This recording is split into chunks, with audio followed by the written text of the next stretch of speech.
আর এরই মধ্যে অভিষেক বন্দ্যোপাধ্যায়ের বিরুদ্ধে ফের দায়ের হলো অভিযোগ। শিলিগুড়ি সাইবার ক্রাইম থানায় অভিষেক বন্দ্যোপাধ্যায়ের নামে অভিযোগ দায়ের হয়েছে। ভোট প্রচারে ডিজে বাজানোর কথা বলেছিলেন অভিষেক বন্দ্যোপাধ্যায়।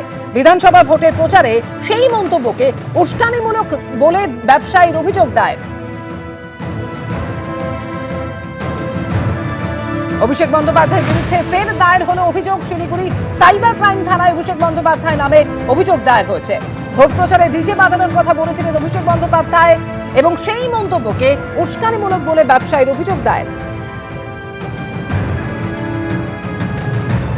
উনি প্রত্যেক সময় বলে ধমকানোর রাজনীতি, চমকানোর রাজনীতি নাকি পুলিশ প্রশাসন করে, কেন্দ্রীয় বাহিনী করে। উনি কি করছিলেন? এগুলা কি ভোট চাওয়া না ভোটের দাবি? কিভাবে একজন সাংসদ এই বক্তৃতা করতে পারে?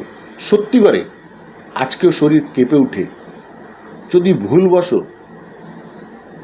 এই সরকারটা থেকে যেত, এই বক্তব্যগুলা যে উঠে এসেছে 2021 পোস্ট ভায়োলেন্স থেকেও বড় খামতি হতো, হয়তো আজকে এই ইন্টারভিউ দিতে পারতাম না, আপনি এই ইন্টারভিউ নিতে পারতেন না।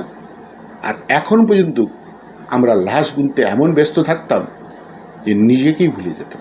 নাগরিক হিসাবে, সাধারণ নাগরিক হিসাবে আমার কমপ্লেন আইনসঙ্গত হিসাবে সাইবার সেলে জমা দিয়েছি। এখন ওনাদেরকে দেখা উচিত যে এটা কিভাবে অ্যাপ্লিকেবল হয়। এখানে সেকশন 152, সেকশন 193, 196 বিএনএস এর অনেকগুলা ধারা অ্যাপ্লিকেবল হচ্ছে, আর আরপিএ তো আসি।